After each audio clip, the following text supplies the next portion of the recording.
mag-pruning tayo. Yung mga sayad sa lupa, tatanggalin mo na yan. Hi guys! Good afternoon! So for today's video, andito tayo sa aming greenhouse. At ang gagawin natin ngayon is, lalagyan natin ng poste ang ating mga kamatis. So yun ang gawa ko kahapon. Nilagyan ko siya ng tukod. Plano ko kasi labas guys, hindi na ako magtanim ng mga kamatis. Kasi nga, nasisira siya sa ulan. Lalo pag laging umuulan. At ngayon, gagawin natin ito sa tanggalin natin mga ganito guys. Yung mga sayad sa lupa, tatanggalin mo na yan.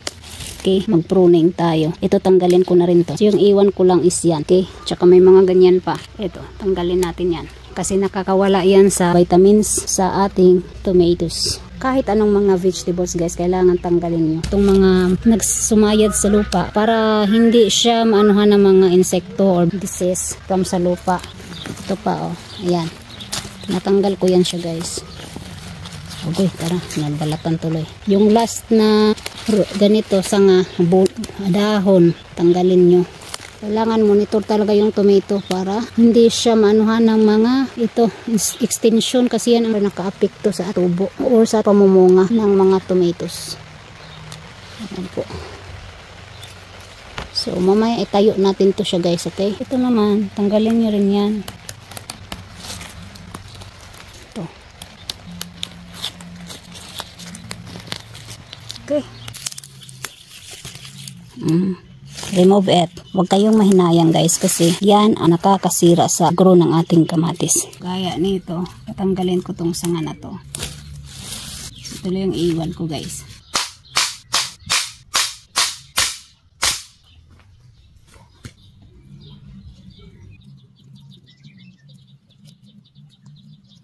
Okay na yan siya.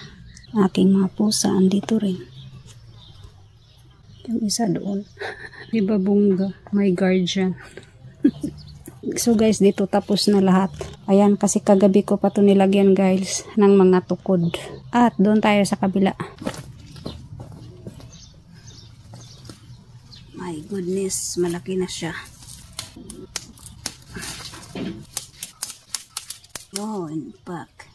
Yung mga udlot.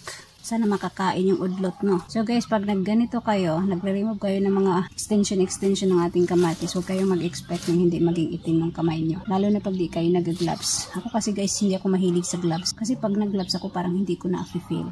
Diba bongga? Okay, tutanggalin na natin itong nasa baba para hindi siya hindi sasayad sa lupa. Ayun na. That's all guys. Bye! Thank you so much for watching.